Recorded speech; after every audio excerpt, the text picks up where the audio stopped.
Hello, everyone. Welcome to another episode of NOAC. I am Kino, and joined as always by Mac. How are you this week, good sir? I'm doing well. I've been getting back to the gym and starting to see results finally. It's hard because I look in the mirror like 4 times a day, so I can't see results. Like that's not how that works. But now I've progressed enough where you can actually okay, now I can fully see a difference. So that's pretty cool. That's funny because the last episode we did was about the gym culture and like getting results. I don't think that's out as of the time of recording this episode, but you guys will hear it soon, and it'll be interesting to read your comments on that video. Yeah, I felt it was funny because we were gonna talk about just lifting in general, and then we kind of diverted into how toxic some lifting culture and gym bro culture can be, which it absolutely can be. We talk about a lot of different stuff on here. Sometimes, a lot of the times, we talk about media. Our critics in our name, but other times we'll jump into real life topics, things that are going on in our lives, and that's what we did last episode. And now we're kind of coming back around because I wanted to talk to you about a lot of news that's been going on in the media. I've called it the wokepocalypse in my mind. I don't know if I'm the first one to invent that, but I haven't heard it anywhere else. But it seems like a lot of IPs, intellectual properties of these different kind of media franchises, Marvel, Disney, DC. A lot of these studios are facing canceling projects. They're not moving forward with some of the things that they had announced. And one of the biggest culprits is the Batgirl movie, which was not like 100% completed. I think it was like maybe 80 or 90% completed. But they decided to just shelve it, and they're not even going to release it. Mm-hmm. And it's been happening all around the different studios. And I really wanted to talk to you about it because it felt like we had predicted a lot of the stuff was going to happen in some of our earlier episodes. Yeah, well, there's that, and then we were going to talk about the whole HBO Max Discovery Plus merger, which I don't exactly know how it's going to turn out, but this all just seems very odd. Seeing is because I think we had an episode earlier talking about the streaming wars, and we both agreed that of all of them, we thought that HBO Max was going to be because based on the selection it had, not only does it have the HBO classics, and all the HBO programming itself, but it seemed like across the board to have the best selection of movies and whatnot. Well, I was confused about that because I've been reading different stuff. I don't know. I haven't done a whole lot of research, but I couldn't tell. Is it just HBO Max content or all of HBO? Because HBO Max is technically different than the HBO programming. It's like The Sopranos, The Wire. That's HBO. That's a part of their network. HBO Max was their original online content made for online streaming specifically.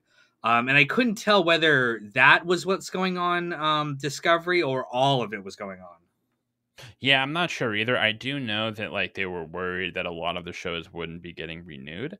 However, I don't really even if that was the case, I don't understand why because you would think that it would be the other way around. Like why not fold Discovery Plus into HBO Max since HBO Max has such a big it has so just the name HBO has such a big brand, and I don't think Discovery Plus was even it's not even doing that well. Yeah, Honestly, I don't I think. have Discovery Plus through my parents, but not anything. I watched like some old like nature documentaries, it's like Man versus Wild and stuff like that. But although I had to say, if it's the HBO Max stuff specifically, I could see that not actually being a good performer. Because have you watched anything like HBO Max original? I had the only thing I watch on HBO is their network television, again, Sopranos, Wire, Boardwalk Empire, the classics, and like their movie selection, and then some of their hubs, like the anime stuff, the classic films, the cartoons. Mhm. But their original online programming, I think, is a little bit like Netflix in the sense of like they make a lot of like stuff that nobody watches. I think my girlfriend watches that. Is it the Sex Lives of College Girls? Is that HBO? I think that one's kind of popular, but I don't know. Yeah, I'm not 100% sure. I know, I think Peacemaker was one of their more popular things, the DC superhero show with John Cena. Oh yeah, I heard that one got pretty good reviews though. Yeah, I mean, again, I think it's like Netflix, where a couple of things, did well, but not enough for the whole network. Just like Yeah. Netflix has a few hits, but not enough to justify the money that they were spending on all of their different things. And the Netflix one was interesting because if I remember correctly, and I might be mistaken on this, the CEO specifically said they blamed some of the failure of their programming on, again, kind of a woke design philosophy when it came to the type of shows that they were making, how they were writing them, and a lot of people are seeing the failure of some of these other things too, and attributing it to that. Now, I'm interested to hear your thoughts on how much you think that plays a factor. That is something we've discussed on previous episodes, that like a lot of these studios were being disingenuous with how they do their writing. They're just kind of writing to pander to audiences and not really like, they're not writing it from a genuine artistic standpoint. They're writing it as like, oh, female empowerment is the new thing right now, so you know, all of our stars Well, have to be female.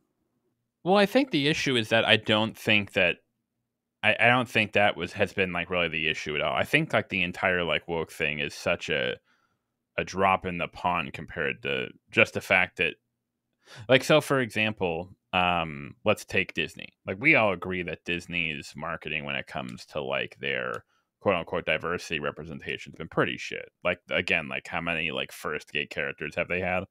But if we look at the Disney philosophy, like what's been going on, from what I see, the issue is not that it's not the woke content. It's just the unoriginality. Like what, like the remake, like the Lion King remake, the Beauty and the Beast remake, and like grant, like these movies actually made. I think they both grossed over $1 billion. But in terms of like the sort of like, I guess you could call it like creative bankruptcy. It's I don't see that. So like this is like my gripe with the whole like sort of woke thing. Like I agree that there are some cases where, oh no, we can watch this piece of media and we can clearly see that like it's revolved around like this big ideological message, and that pandering is comes off very condescending. The Charlie's Angels movie, if I don't know if you saw that, like, that was a massive example of that. Like that entire movie was just like, whoa, like chill the fuck out. But then it kind of like then it starts to like drift into like a different area where, so for example, the Lightyear film. That film did not fail because of the 2 second gay kiss scene. Like it failed because it wasn't a good movie. It just wasn't written well. It didn't. It was they were just kind of banking on like, hey, Lightyear, the character. It just wasn't a very inspired idea. But that issue of like lack of inspiration, like actual creative vision, has been going on for a long time before any of this like woke stuff happened. Like for example, like the Obi-Wan show. I know that there was like I think there was like an episode that like implied he was bisexual, or like, so like people were saying, "Oh, it's woke." But from what I've heard as to why Obi-Wan or like all of the Disney Star Wars properties are failing isn't because they're woke, it's just because they're just like churning out content about like, hey, here's like like, okay, here's a side character that like you don't even know about, and like none of it feels what's what I'm looking for. None of it feels consequential. It all feels just like filler content, and that's the bigger issue, not so much the wokeness, I guess. I I think it a little bit affects it though, because a lot of these movies are getting banned in international markets. In China, in Malaysia, in these other countries that don't like these kind of things in the movie, and I think studios are feeling that loss, the economic loss of it too. And I'm not saying that that's a good thing that they're getting banned. I think any kind of censorship of anything is bad, but especially in this market that we're in right now, which is where we're in an economic downturn. the economy is also a big factor of why a lot of these studios are shuttering their projects. There is not as much money to go around to waste on stuff that could potentially be a failure, when we're in an economic situation that's not great. So I think it's a myriad of factors. But I think that, you know, the woke elements of some of these shows are not the full reason of why they fail, but I think more so that's honestly a symptom of the way that Hollywood has been writing a lot of this stuff. It's not written with an artistic vision. It's written with the sense of like, oh, this thing is popular with this demographic, so we're gonna write that in, without it actually being like, again, coming from a place of genuine artistic vision. Yeah, that's a good way to put it. It's more of like a hey, we know this is shit. And like and Disney has pulled this shit before. Hey, we know this is shit, but if we add some like, like oh, this character might be gay or something, and then people dislike it, then we can just say they're homophobic. Now this is like where it gets weird. Now the issue there is that there is a great deal of like the movie going public that don't like it because they are kind of homophobic. Like that's just like it's just like what was the movie that just came out? Prey. Did you see Prey? I've I not haven't seen seen it the yet. movie, but it was really weird when you had like all the usual suspects on YouTube. Like they were saying, "Oh, it's gonna be more woke garbage because it's a female fighting the predator," and then the movie came out and everyone was like, "It's fine." Like it's not like groundbreaking, but like it's fine, and it wasn't woke. And so like but that's like a whole separate issue. Like that's like the YouTube space. Like these are like the geeking gamers and like the quartering, all those idiots. That's a whole separate issue. But the bigger issue I think is what's happening, and I like the way you put it. I think the sort of like more wokeness and trying to like appeal to like oh the first openly gay character and all that shit.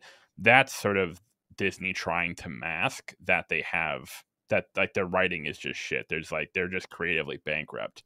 But what's happening is that and I like the way that's actually a perfectly good way you put it.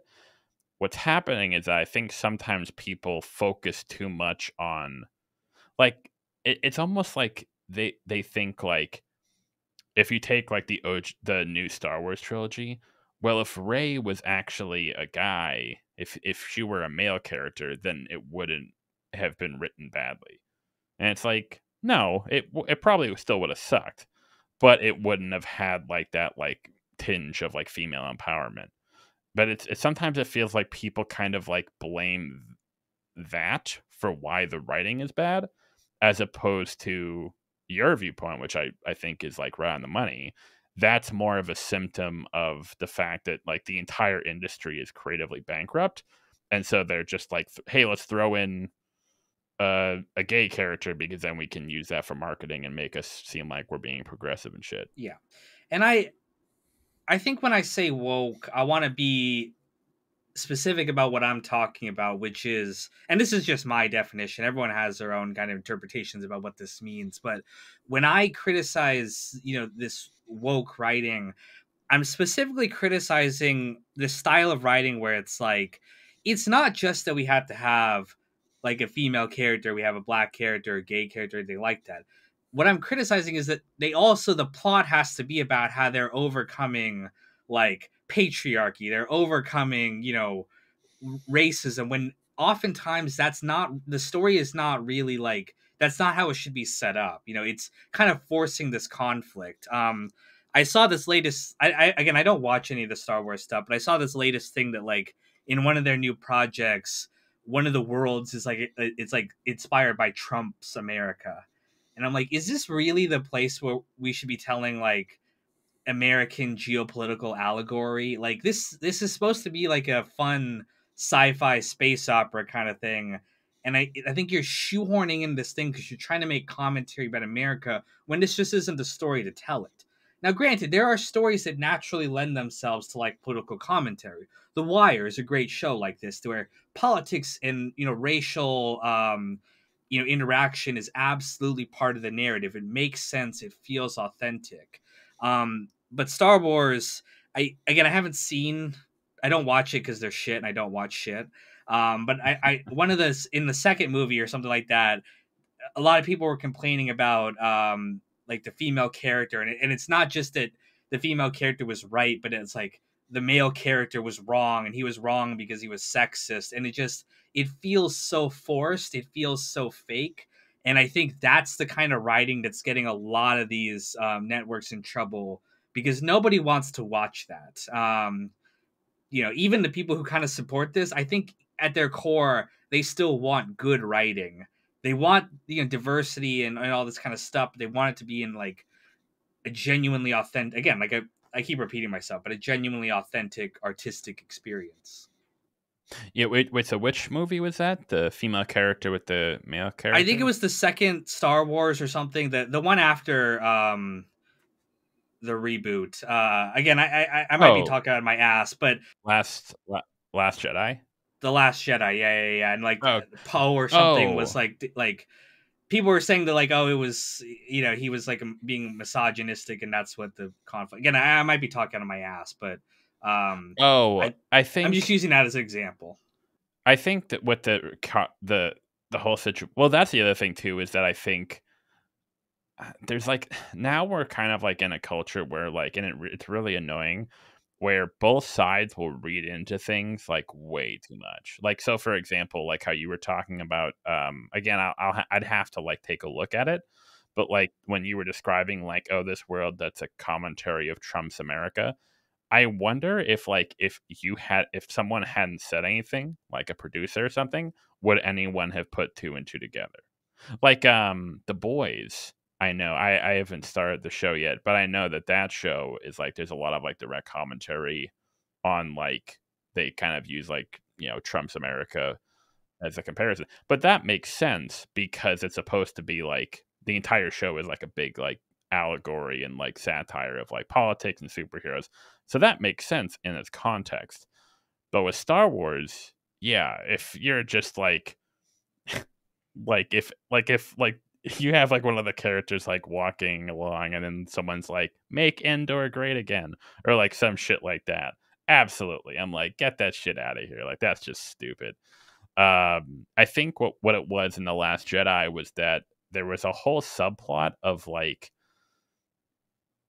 it was like anti-capitalist where like they go to a like a rich planet like where like all the characters are like benefiting off of like the war between the rebels and the empire, which is just like it just made no sense and it didn't go anywhere. It was just really weird and awkward.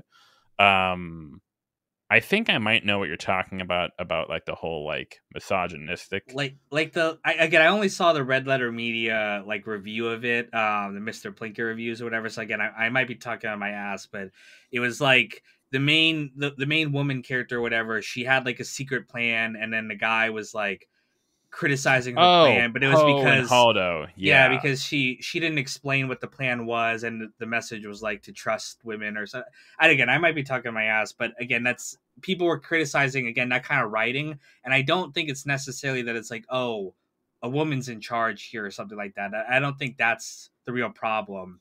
But the problem is that a lot of these stories, it's like, again, trying to push forward that you're wrong in some way here. You should feel like badly in some way here, and that's just not like fun media, especially in stories where it doesn't make sense. In Star Wars, it's just fantasy escapism. We don't need to have these like kind of social messages embedded in them.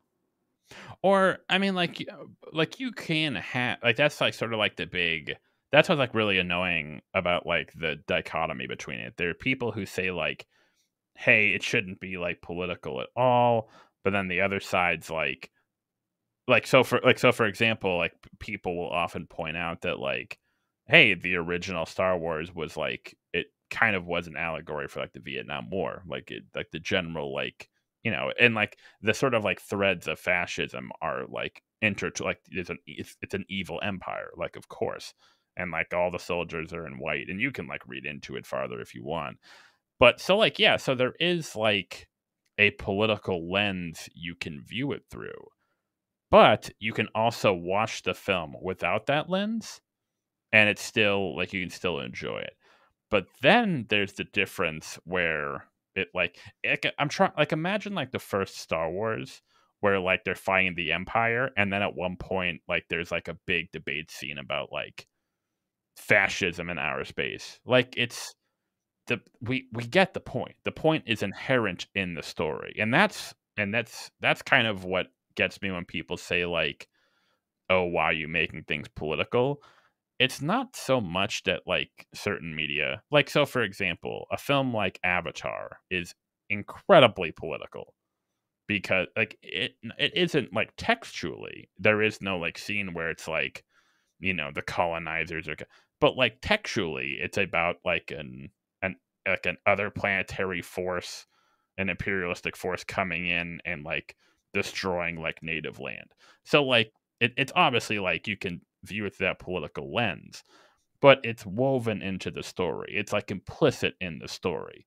The issue is when, like, kind of what you were saying, when there's a character who will just come out and, like, hey, this is like the message we're trying to get across. And at that point, it isn't so much that the show is being political, it's that it's being condescending.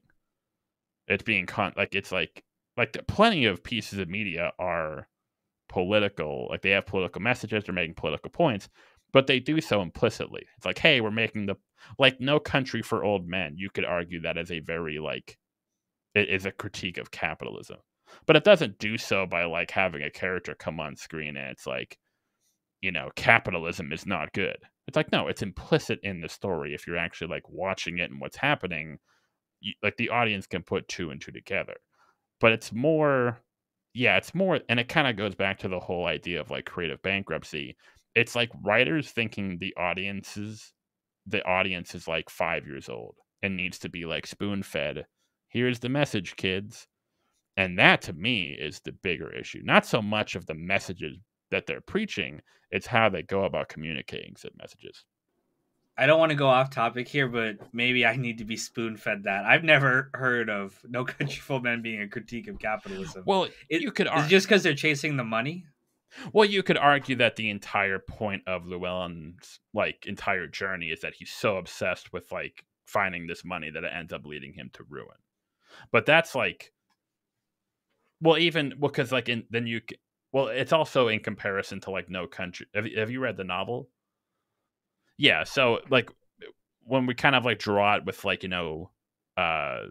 Sheriff Bell talking about sort of like the new world and talking about like how things were in the olden times and like the people being obsessed with like money and the violence that comes along with it. Now again, that is a lot more like you can view it through that lens. It's a lot more implicit. But if a character literally came out and said like, if there was like if Sheriff Bell gave a big speech about like, like, damn, like nowadays people in their iPhones or like shit like that, then it would just like completely, it's like, okay, now you're just being completely condescending with this shit. Give me 1 second here. Oh, what's that? I literally based. have the book right here. Nice. It's one of my favorite. I love Cormac McCarthy. He's like one of my favorite authors. And now I'm blurry because I went out of focus. Hopefully it'll correct itself. Yeah, I've never heard that before, and I'm not saying you're wrong. That's that every artistic kind of interpretation is valid. But yeah, I mean, I guess I could see that with the money angle. I always viewed it more as like maybe commentary on our declining moral culture in the world of, that's why lawmen like Bell have no place in it. They're antiquated. Their kind of sense of justice and reality is like just not anymore. And I viewed it just more like the crime culture angle than a capitalistic argument. Yeah, which kind of tracks with sort of like society devolving to sort of like, late stage capitalism and stuff like that. But again, that's something where like the story in and of itself, it allows that breathing room. Like, hey, you can see it from a lot of different angles. But the moment if a character came out and literally said some shit like yeah, it's like, this is about yada yada yada, then it's like, okay, now you're being condescending because you think I'm stupid. And that was like the issue with, again, like the original Star Wars. we get the like anti-imperialistic message. You're little like the empire is literally the bad guy versus like the little guys. Like we get it, and we can apply that to a political lens. We can apply that to a lot of different situations across history, Vietnam War, what have you. But the moment you try too hard to inject it, and the moment there's too many parallels, like where you can again, like I'll have to like look at the Star Wars episode, but when you were talking about like Trump's America, I'm just like cringing at the thought of like unironically, I wouldn't be surprised if there is like a make Endor great again sign. Like I would not be surprised by that one at all. And that is like, no, stop it. It's like it's not also not just that there's a political message or it's like really obvious, but it's like the characters are caricatures. You know, they're straw men. And I think that's also a problem too. And we've made this argument before, but like The Wire is a great example of how to tackle like racial issues. Like the racist characters on that show are not just like one dimensional villains where it's like you could see some of the reason why they believe what they do and why they have the reaction they do, and the other characters are not perfect in the way that they respond to that. And I think that's genuine writing. You know, you're writing each character as they would actually be, as they see the world, rather than just making them kind of again one dimensional stick figure characters so you can kind of push your message. um Absolutely. However, I will say that I think if The Wire did come out today in this climate, it would 100% be like noted as woke. Well, it's funny because like people like do like retrospectives on it, and like a lot of people like cite it as an example of propaganda, which I'm like, mm, maybe a little, but because like there's such like an anti like cop like vibe I don't know if I agree with nowadays. that. That it would be viewed. I mean, sure, some people might say it was, but I don't think people would brand it as. I think it would still be seen as a genuine piece because you can look at. Have you seen We Own the City, the With miniseries, the HBO miniseries? David Simon's new miniseries that he released. It came out a couple months ago. It's a 6 episode cop drama set in Baltimore again, featuring many characters, actors from The Wire back again in this show, and you can tell the writing just feels different in this one. It feels like they're trying to push a message through. The characters are speaking in soliloquies about like the failures of the police system and how they've hurt their communities and all this kind of stuff. Whereas in The Wire, they didn't say stuff like that; they felt it. Yeah, and sometimes they did say it. Colvin has his great speech in the third season talking about the failures of the drug war, but um, I think that's, what would have come. I think that's what The Wire would be if it was released today. Which is different than The Wire we got. Like in the culture that The Wire came out in, it was okay to be nuanced. It was okay to again have a character like Prez Belusky, right? Who commits police brutality. He takes that kid's eye out with his gun, and he's never punished for that specifically. He gets punished in other ways, but he gets redemption as a teacher, and he becomes a really good teacher, and he becomes he finds his calling, and he gets a happy ending. Something like that would never happen in today's climate. You couldn't show a cop who's brutal to someone like that get a relatively happy ending. And like I said, I think the climate of the writers' rooms across America has changed, and it's why we're seeing again more and more shows that fit into this problem that we're talking about. well, that's the thing. It's like I don't know if like so again, is it when we're talking about woke, are we talking about like the actual? Because The Wire is a woke show in terms of like the messages it is pushing. Like it's making very clear messages about like structural failure, race, et cetera, et cetera, et cetera. How if that's what you're talking about for about woke. But what I see nowadays is that, and again, this kind of comes back to the issue when we're trying to define like what qualifies as woke. It's when it kind of like in like the We Own the Night. I'll have to check that out because that sounds like what would be like denoted as woke, but not necessarily because of the messages it's pushing, but because of the way it goes about pushing them. So, like a perfect example is our last conversation or 2 episodes ago when we were talking about Breaking Bad and toxic masculinity. That like so that is a show that I think we both agreed that is a show that is like showing the vices and follies of toxic masculinity, but it does so in a very nuanced, not in your face way. However, when someone on Twitter like pointed out, like, hey, this show is about toxic masculinity, you had a lot of people like reject that idea. Like, it's like, no, no, no, it's not about that. And that's where it gets to the point where it's like, so when we're talking about when people say something is woke, are we talking about like the messages it's pushing, or are we talking about the meth as to how it goes about pushing them? Because again, something like that Charlie's Angels movie that came out, like that was like, did you see it? The one with Kristen Stewart. No, I have not. We brought it up in Oh, other podcasts. I haven't seen it. you'll have to like watch it eventually. Like, it's just so it's like literally every 10 seconds is something about like, or like the Batwoman show where it was like, this suit's perfect once it fits a woman. Like that's the sort of shit that like makes you want to puke. It's like, and it's so like condescending to women. It's like, well, God, holy fuck, we get it.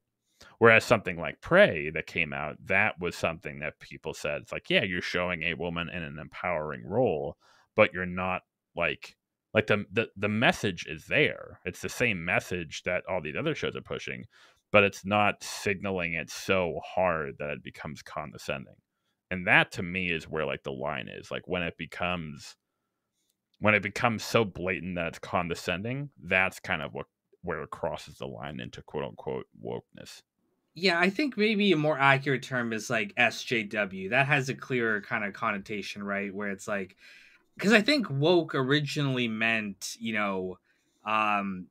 being like aware of like some of these deeper issues and not necessarily, again, the way we're describing it, SJW sounds like a clearer kind of word to me, where that has very clear connotations of, again, pushing kind of an agenda, being very, aggressive in, policing things and again, trying to push this message across. And when I say that I didn't think The Wire was woke, I didn't. It absolutely again deals with political, racial, economic, systemic issues, but it didn't just present one side. The cops are not like just the bad guys of the show, and it's about how the police should be defunded. The drug dealers and murderers out there were worse than anything the police ever did. The police had problems dealing with it, and ironically, those same problems hurt them as much as it hurt, with any of their actions hurting the community. They were not being effective in being able to catch the bad guys because of these policies. But it wasn't just that the cops were, racist pigs, right? There were systemic issues that were forcing them to do what they needed to do. And like you had black characters like Burrell who were continuing these problems for their own benefit. And you haven't seen it, but people criticized We Own the City because again, it presented a much more simplistic argument where it was like these cops are bad guys. Now, We Own the City is technically based on a true story, so it's like they have a little bit more like, well, this is the truth of how it happened. Um, but I still think that like the way they wrote the dialogue and stuff, that the stuff that they invented, it came through much more in like the modern style of writing than the traditional Wire style. Yeah, almost like it feels like a very like it's not like The Wire. Like another good example of sort of like something that is quote unquote woke, but wouldn't come off as woke is something like X-Men. Like the entire idea of X-Men is like based off like the civil rights movement. However, it lets the audience kind of like, hey, it's just presenting this story. There are parallels, and like we're trusting you, the audience, to kind of put two and two together. And again, you can like, while this was like clearly inspired by the civil rights movement, you can draw this. It's like kind of like a more universal story about like the othering of others. and you can apply to different things. However, if an X-Men movie came out today and there was like a whole speech where like like one of the mutants was like, "You don't get it, do you?" Like they, like it's like a very like you can almost hear the writer on the other side like jerking themselves off, like, "Yeah, I'm gonna fucking tell these like people like what's and that's sort of like where and I think like you put a good way like because technically like you could say like, well, X-Men is woke, The Wire is woke in terms of like what again if depending on what you mean by woke like you know like conscious of social issues and race and yada yada yada like Mad Men you could say is woke too but I think you say a better it's more of like an SJW variety where it's very like pretentious and very obnoxious and very like Pretentious is a lecture great word. yeah, very like lecturing, like, hey, we're like the authority. We're not trying to point out like difficult situations. We know what's right and we're telling you what's right. And if you don't agree, you're a piece of shit. That sort of writing, I absolutely agree. And I think like again, society is becoming more and more aware that like Hollywood is so full of shit. Like just because you're an actor or something doesn't mean you know anything about the way the world works. Bill Burr had a great bit about this where he's like he was so annoyed at like celebrities, you know, touting their political agendas. What goes on in Hollywood is more corrupt than like anything in like American politics. It's disgusting, and the fact that these people who are all a part of this, you know, feel like they have like moral superiority over the common people, is really insulting. I think people are getting tired of it, and they really don't like seeing that again that kind of liberal big city attitudes coming down to like yeah we know everything. Meanwhile, they're the ones making the world worse in many single ways.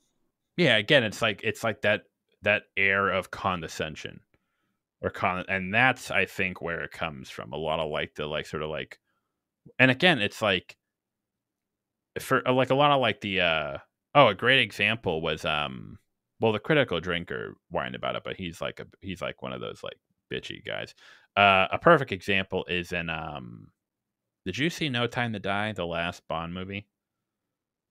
So in the movie, you know, Q quartermaster, so it was I thought it was very well done. There was a scene where Bond um and Moneypenny go over to Q's apartment to because they have to ask him to do something, and Q's getting ready for a date, and he answers the door. He's like, "Oh fuck, it's these two," and he lets him in. They're like, "Okay, can you guys hurry up? He'll be here any minute." And that's so like it's like oh, okay, Q's gay, but the way they did it was like I thought it was like well done where they're just like oh they really but they're not like making like it's not like Warner Brothers game or whoever made the movie is like hey we're gonna have like Q's gonna be gay and like that's what the issue with like the whole like we don't care if you have a gay character in the movie. The issue is that you suck your own cock about it in the press and then when the movie comes out and the representation is horrible that it's the condescending sort of like patting yourself on your own back thing that is where the issue comes. That's what pisses people off. It's not like no one like that. That's a perfect example because outside of like the usual suspects, like all like the cringy, who is that guy who complained about the Batman, about all the good guys being black, and then like he forgot. It was like some like stupid YouTuber. He was like, "Yeah, man, all the good guys were black and all the bad guys were white." And like he forgot that like Batman, like he forgot the main character. But like that's like the kind of like variety I'm familiar with, like where your brain is on wokeness and you're just like everything you see is like like you become that's the irony is like these kind of people become just as obsessed with like identity politics as like the rabid SJWs. But yeah, but like for No Time to Die, like no one made a big deal out of that. No one cared. Like, oh, they're woke. They made Q gay because it wasn't about that. It was, but if the movie had come out and been like, yeah, man, we're gonna have the first gay character in like the Craig Bond saga, and it's gonna be huge. It's gonna be revolutionary, and then that was it. Then people would have been like, what the fuck, man? Because like you tried to, because again, it's like the condescending sucking my own dick. That I think is like what really rubs people the wrong way. And to bring it back to our main topic at hand, that's what I blame some of these cancellations on. I think a lot of these studios, again, thought that they could do no wrong, thought that they could, if they had these elements in there, people would watch it no matter what. Or if people hated it, it would generate controversy that would get more people to watch it. That worked for some things. But I fundamentally feel like, again, these studios always underestimate the intelligence of their audiences. They always think their audience is stupid and will either watch them forever like with blind loyalty, or they'll hate it, but they'll hate it in a way that works for them too. And I just think that there's an audience fatigue when it comes to bad writing that is causing a lot of these studios to have to cancel projects and reevaluate. They're like, oh no, we can't waste $100 million on this shitty script because it has a female protagonist in it. It actually has to be good. I mean, I think that's why the Batgirl movie got canceled, because the money it would take to finish that, like, because the CGI wasn't done, they had to do extra scenes and stuff like that, it would have cost more money. And they're like, you know what, realistically looking at this, I think this is just a fundamentally flawed script, and it's not going to be good, and it's not going to make us the money we need, so let's just shelve it. Yeah. Or there's also the argument that some people are saying that they're just trying to drive up hype for the movie and they'll release it later. But I really think that there is a crisis going on in these studios right now where it's like, we need to actually make something that audiences will genuinely watch, not just watch ironically or watch out of controversy. We have to make something relatively good, which I hope is a good thing for the future of the industry. Yeah, I think like I think we sort of like put it well. That's my contention when people talk about wokeness, is that I agree with you. I think that a lot of times these studios will put stuff in there like that to try and compensate for bad writing. My issue is when people try to imply that the reason the movie was badly written was because of the quote unquote woke stuff that was in it. Like, which doesn't really, again, like, it doesn't make any sense to me, because it's like there are plenty of movies that come out that are not woke that are badly written, and there are plenty of movies that are woke that have like that stuff that are well written. So that's my only contention when people try to imply that, like, oh, prioritize they prioritize like ideology over writing. And it's like, I don't think that's the issue. I think it's just that, like, right now in the industry, every like 90% of stuff that comes out is just shit writing, and then they try to like tack on that stuff to sort of like you said, hey, to try to like generate publicity or uh get some people to watch it. But it's not the root of why it's badly written. I think it's just badly written because it's badly written. For some things, that might be that too. So for some things, they might have been like, we're going to write a very woke thing that's just not very good. Or again, maybe woke is not the right word. We're going to write an SJW thing, and that is fundamentally not enjoyable for the majority of audiences. Now, again, there's always a niche for something. There's people who want this type of content. But I think, just like we talked about, the people who are rabidly on the right side and they hate this kind of stuff are a minority. The people on the far left who absolutely they want to see SJW stuff, they're a minority. The vast majority of people just want good, competent writing, good, genuine characters, and they don't really care whether there's a gay character, a black character, whatever. As long as it's handled in a um, really well done way.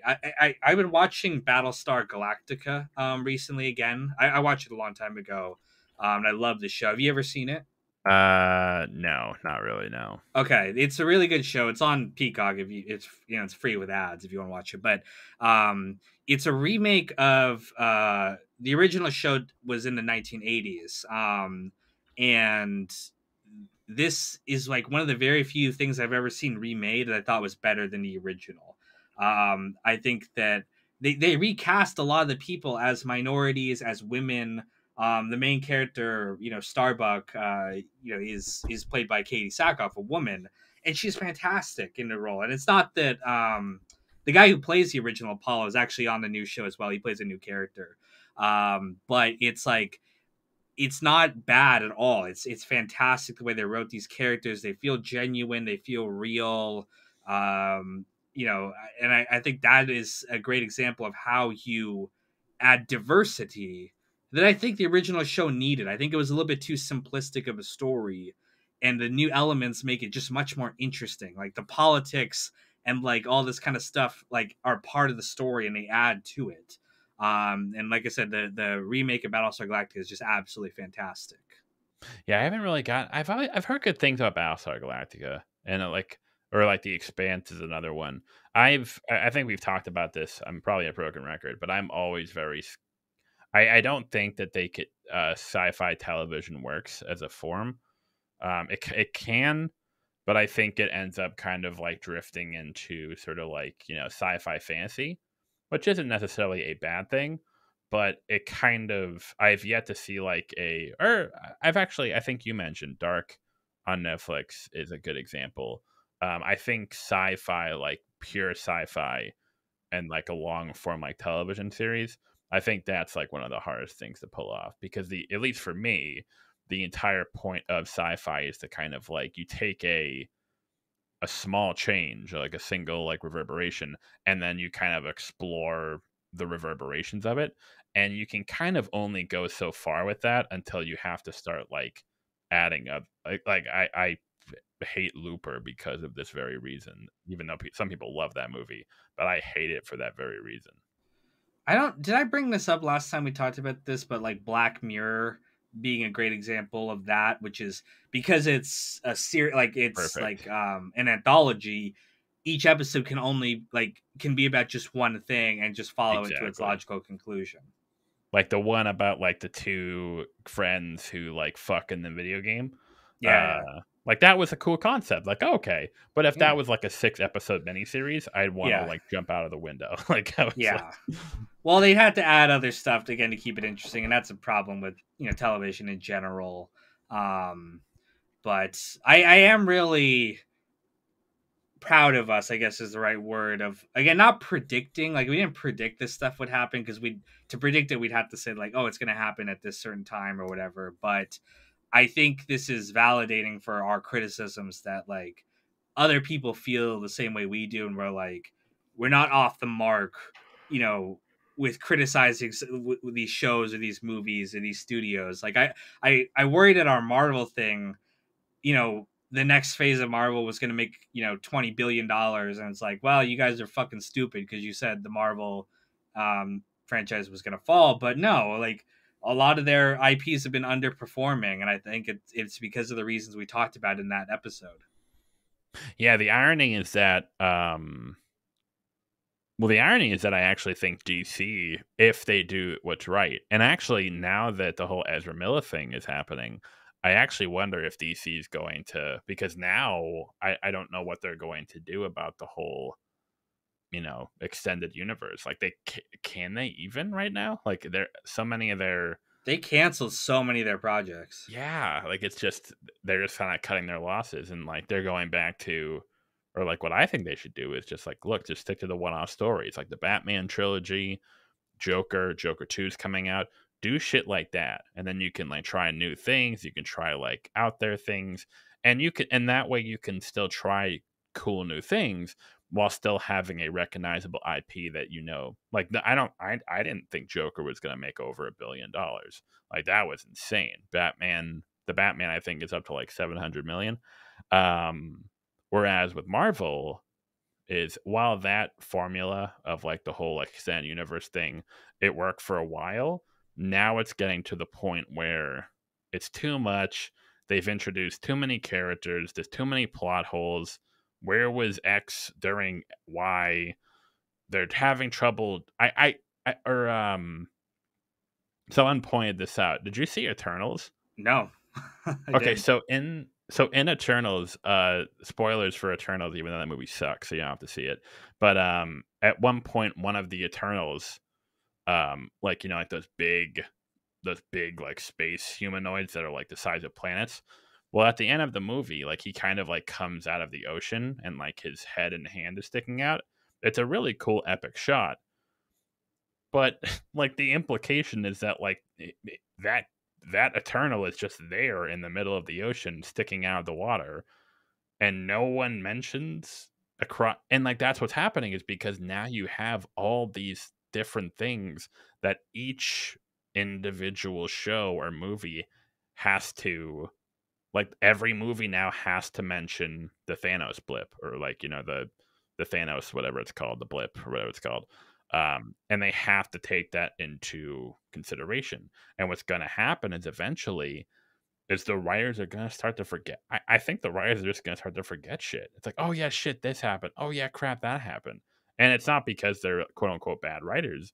It's just because when you have all of this shit happening at once and all of this stuff going and all of these plot lines, it's just eventually gonna collapse in on itself. And like, yeah, I was surprised the Thor movie did not do well. Like that was I don't know how it did financially. I know it didn't do well critically, but Yeah, I think it did like fine financially. I don't know, but again, I think audiences are getting fatigued with, some of these movies can be fun, but again, it doesn't feel like it's coming from a genuine vision. It's mhm. coming from like a corporate. We planned out this whole fucking thing, and again, it's just I think just fatigue with a lot of these IPs in general. I think the rise of indie films again and new IPs is on the horizon. I really feel Mhm. that way. Um, People are sick of it. No one wants to see another Star Wars thing. I don't. Besides, just the sheep, but no one really. I don't think wants to see any of these new. Did you see the Phase 4 of Marvel of like all these names? And I was like, I have no idea who these people are. I don't Um, care. you don't care exactly. I mean, you might care if again if they write a genuine story, but I don't think they will. I think they're gonna write it as like, okay, follow the formula, add comedy, leave it open so we can set up a sequel and sell the fucking toys. Um, again, maybe they'll do the return of Iron Man and they'll pay Robert Downey Jr. $10 billion to do it again, and everyone will go be like, oh yeah, cool, Iron Man's back. But aside from just kind of baiting that nostalgia, I don't think this franchise has any kind of genuine ideas left in them as like not just like, hey, this is our phase 4 goals here, but like I want to tell this story about this one person and have it be real. Or someone pointed out that like, and again, I think ironically DC is the one who hit the nail on the head, is use existing like IPs, but then allow like creators to like do one-off stories without worrying about like a larger continuity. Joker was a perfect example. The Batman's a perfect example. They don't have to worry about fitting these things into like the DCEU. Someone mentioned with Star Wars, I forget who it was on Twitter. I think Star Wars could make a comeback if they dropped this whole like we have to connect everything back to like the films. Why not just like it's like Star Wars. Like there's like how many galaxies in Star Wars? Just set it on some like remote planet that have never even heard of Luke Skywalker and the Empire and yada, or maybe like tangentially, but yeah, like let tell a story that is completely separate from all of that stuff, but it's set in the Star Wars universe. So that way you can still have like the IP brand recognition, and you can kind of like use tools like the Force or Jedi yada yada yada or the Empire, but then you can tell completely new stories without having to worry about adhering to like, oh, is this going to like make sense with what happened in episode 4 of like The Mandalorian? It's like that's the shit I think that trips writers up, because they end up just tripping over themselves trying to make sure everything matches up, or make sure they incorporate characters and have seen before, and you're like, oh, it's yada yada yada, and it's And I just think so that like annoying. audiences like they might think that's cool like just on a surface level, but I think no one really wants to follow all that kind of stuff. They just want to enjoy the story. Now I'll Exactly. admit there was a point when I was younger where I was like really into following certain thing details. Like I was really into Assassin's Creed for like the first 2 or 3 games. and I liked following all the little clues they had and reading the comic books and stuff. And then it just became like this shit is too complicated. This is like I need a fucking map to follow this all, and I just didn't want to like watch it anymore. Versus you have something like, again, to bring it back to video games, on the topic we talked about, you got something like Halo, which is like, yeah, there's a whole extended universe, but they don't really expect you to follow every single. You could pick up any one game, and you could just follow the story because it's like they really focus on just being in the moment and Mm-hmm. following that storyline to its conclusion. So I feel validated that I was going back and as we were doing this, like watching or reading the comments on those different videos we had, and we actually haven't gotten any kind of real like you guys are fucking stupid, kind of comments. Most people I think have been generally pretty reasonable about it and pretty open to hearing our thoughts. Yeah, funny enough, just to kind of go along with what you were just talking about sort of like things ain't too complicated. Ironically, feel the need to bring it up again, even though I've said I'd never speak of it. When The Last of Us Part Two was announced, a lot of people were like, "Hey, is this gonna follow like the story of Joel and Ellie again?" And a lot of people were like, "You know what? We would be totally cool if you just like it's like it's set in like the Last of Us universe, but you followed completely different characters. Like you don't even have to like mention Joel or Ellie. And if it's a good story, it's a good story. But the fact that and that was kind of like the folly of The Last of Us 2, they tried to incorporate the story they wanted to tell with the story we already knew, and it just became very, very, very, very messy. And there's always this like, and I understand from like a producer point of view, it's like, well, we have to reincorporate all these characters that you know because that gets the people hyped. And like that works to an extent. If once you start relying on that, just like, hey, you remember this character? Hey, you know this character? Hey, it's that guy. That's when you lose the soul of writing, because now it's not even about like the writing, it's just getting from point A to B so you can reveal, hey, this character's back. And that's not writing, that's just cock teasing. That's just hype. That's just a hype machine. Yeah. I hate to again always fucking bring it back to this, but that's The Wire did such a fucking great job of that, of like each season expanding the world, expanding the story, introducing new characters, and not all of them had to meet, and not all of them had to be in the same room at the same time, but melding the same kind of themes, the same kind of storytelling together. And again, it wasn't there's a great scene in season 5 when Avon comes back. It's the first time we saw him since season 3. And they don't need to leave all these breadcrumbs and like set up this complicated storyline. He just comes back for this like 2 scenes, and it works because the story, it feels genuine and the character is written the same way. And again, it's just The Wire is just, really one of those perfect fucking shows that I don't know how we were so fucking lucky to get that kind of storytelling. But Yeah. man, oh man, was it goddamn good! And we've not seen anything like it since.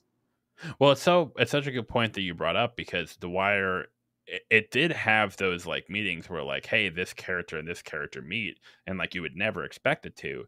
But the differences is like, A, they didn't overdo it. It wasn't like every episode, and B, every time they did, it made sense. Like one of my favorites is in season 4, how you have Namond, who is Weebei's kid, and then at the end of the season, Bunny, who had been like kind of like become a father figure to Naaman, he goes to see Weebay in prison.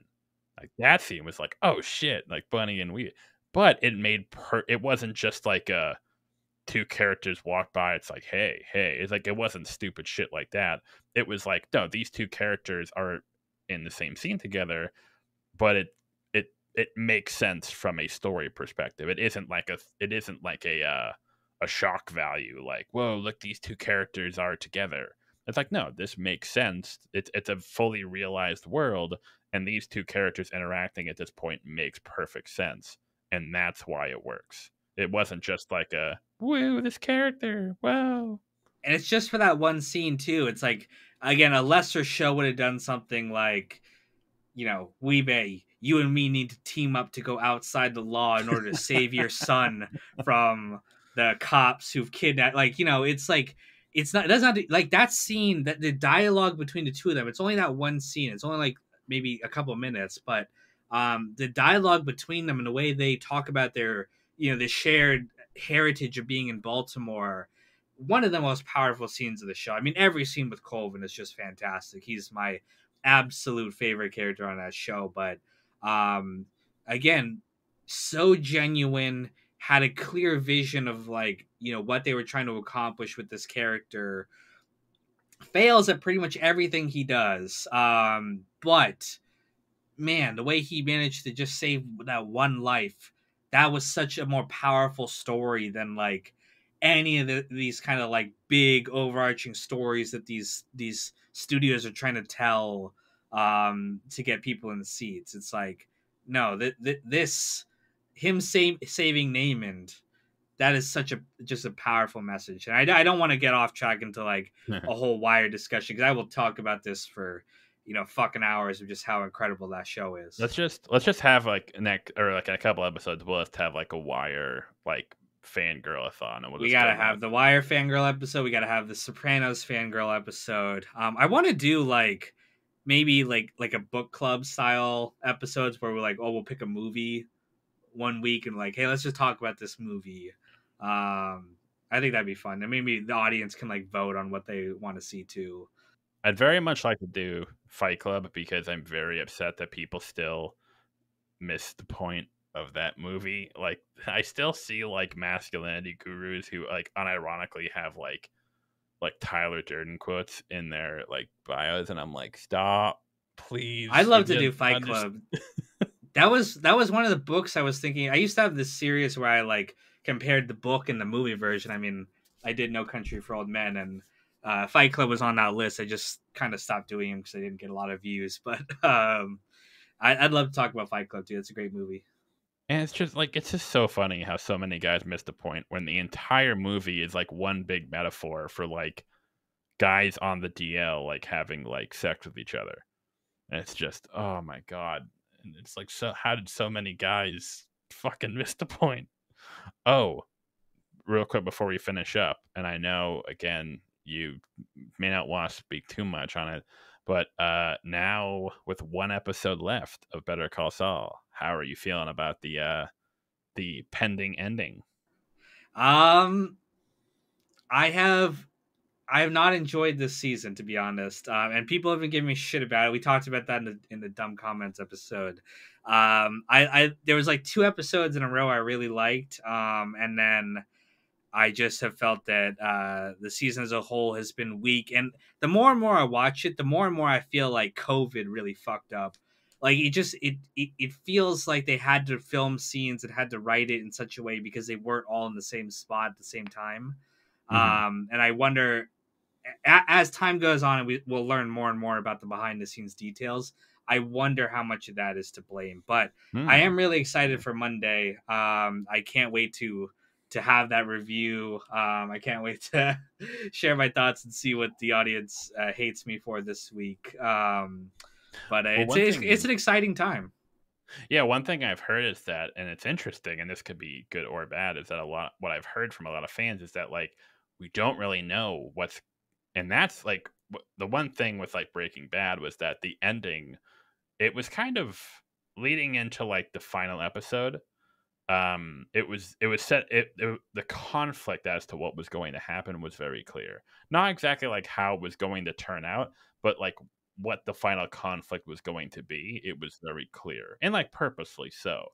But with Better Call Saul, from what I've heard, is that like people are kind of like, we have no idea like what is going to happen, and that can be good or bad. But at the very least, it's like that's kind of cool to hear nowadays, because that's a very rare thing to see. I still think nowadays. Better Call Saul is one of the best shows ever made, and that's because the bar for television is so incredibly low that like even my criticisms of this last season, I still think it's 100 times better than something like The Walking Dead. it's 100 Ugh. times better than the fucking Obi-Wan Kenobi show. Because for all the stumbles in this last season, I do think they're stumbles. It does have a genuine artistic vision of what it's trying to accomplish, and it's not a corporate sellout.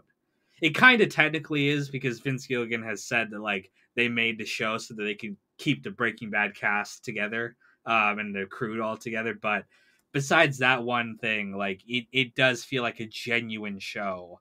And I'm gonna be sad when it's gone. I don't know if there's going to be any kind of great show to replace it. I mean, we have House of the Dragon, but I don't have high hopes for that. I'll watch it, but I feel like it's going to be a little while before we get another show that people are like, "Oh my god, this is great." The only thing that maybe would do it is Succession. I've heard good things about that show, and I think it's Yeah. getting a fourth season maybe next year. I hope it's funny because me and my girlfriend love Succession. It's a show that really sneaks up on you. It's a show where what I like about the show is that the characterization, the dynamics behind the characters, between the characters, are not outwardly spoken. Like almost ever, you have to pick up their dynamics based solely on their interactions, which is very rare. There's always like, in a lot of shows, there's always that scene where they're like, remember when we were kids and you did that? There's not any of that shit. It's all just you can kind of get the vibe from the family just by like watching them interact in like scenes, and that's really interesting. Like at first, like you almost think the show is underwritten because you don't understand the characters, but then you realize the show is asking you to put in the work to understand the characters, and that is what I really like about it. I kind of hope season 4 is the final season because the ending of season 3 sets up a perfect end game, and I'm afraid if they go to 5 seasons, they're it's gonna be one of those things where they're kind of like they're stretching it a bit too far out. Like just end while you're ahead and bring the story to a close. And while I think that we have like a bright future ahead of us for film, like I think I predict the rise of indie films again, which I'm very excited about. Television is hard because there's no such thing really as indie television. It No, it takes too much uh to get all these actors together to make, it's if you're gonna do a 10 episode season, that's 5 movies you have to make, 5 2-hour exactly. movies. And you just can't do that really, as in you need studio involvement. So I don't know what this kind of, again, woke apocalypse, as I've been calling it, means for the future of television. I don't know if we're gonna see a revitalization of like great content, or we're gonna see the death of any kind of like serialized content for a while. Like maybe studios just won't do it. Maybe like they'll focus on other cheaper projects for a while, but Especially with like streaming nowadays. I don't even know what's cost effective streaming anymore. services might fucking die, or I mean not die completely, but like Netflix is dying. They can't make the same kind of content they've been making before. HBO is getting folded into this other thing. It might be that we're gonna see a hiatus of television for a while, but um, at least we can go back and watch the classics, unless they've been moved to a completely different platform. Yeah, we'll see. Let's hope not. Well, that's a good place to end it. Thank you for chatting with me about this for an hour. I always say this, but I always love these conversations. Thank you to the audience for watching and listening wherever you're enjoying this content. And stay tuned for the next episode of the podcast coming soon. Take care, y'all.